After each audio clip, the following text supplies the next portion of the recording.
आइए बच्चों, 9th class NCERT का आज हम लोग एक्सरसाइज 10.5 का क्वेश्चन नंबर 5 का सॉल्यूशन देखेंगे।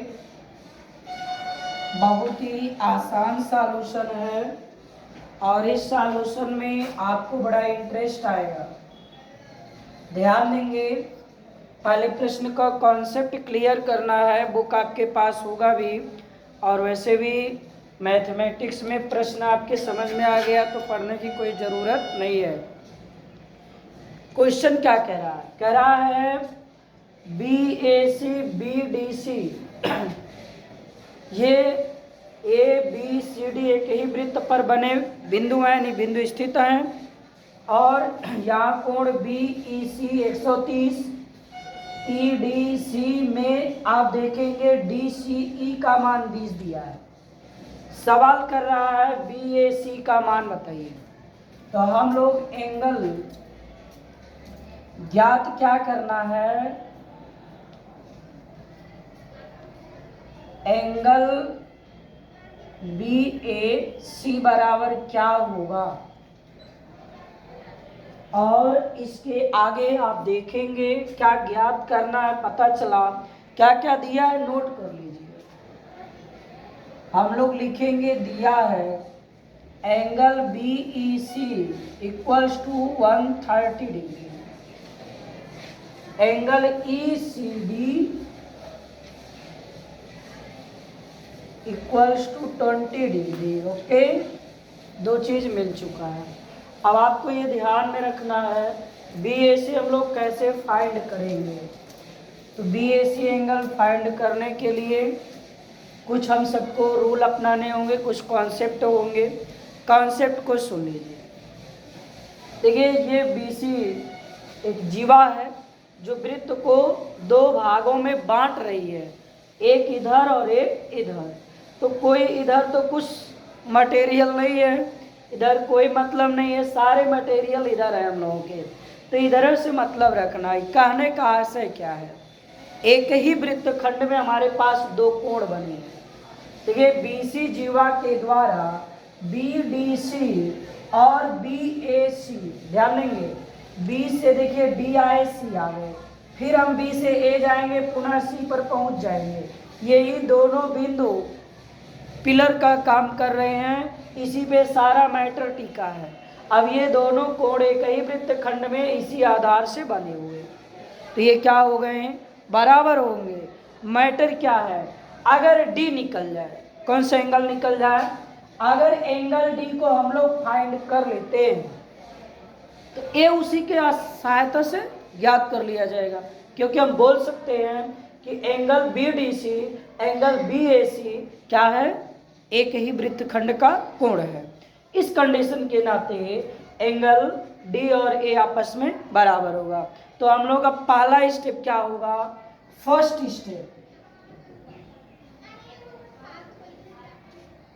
एंगल D ज्ञात करना। ये मैं किस लिए बता रहा हूं? आपके समझने के लिए।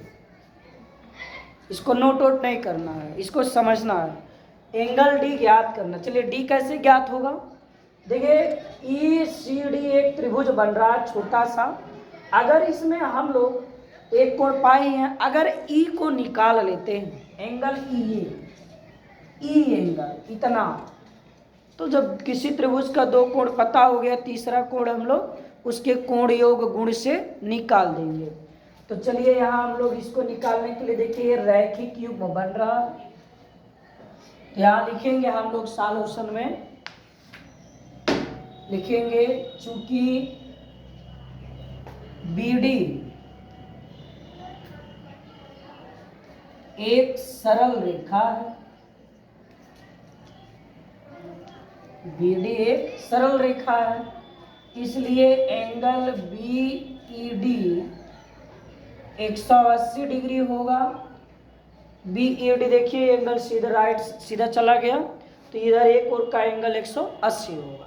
अब ये रैखिक युग्म बन रहा है, तो एंगल BEC दोनों पार्ट नोट कर देंगे।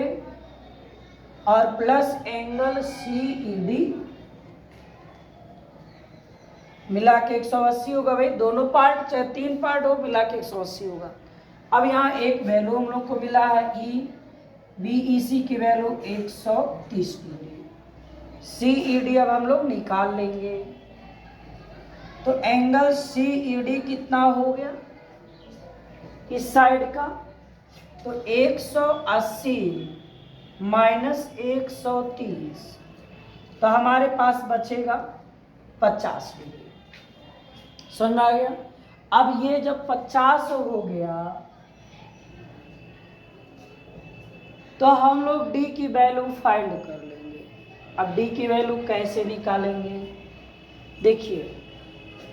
अच्छा, अब यहाँ से आप ध्यान देंगे तो यह एंगल निकालने के लिए क्या करना होगा,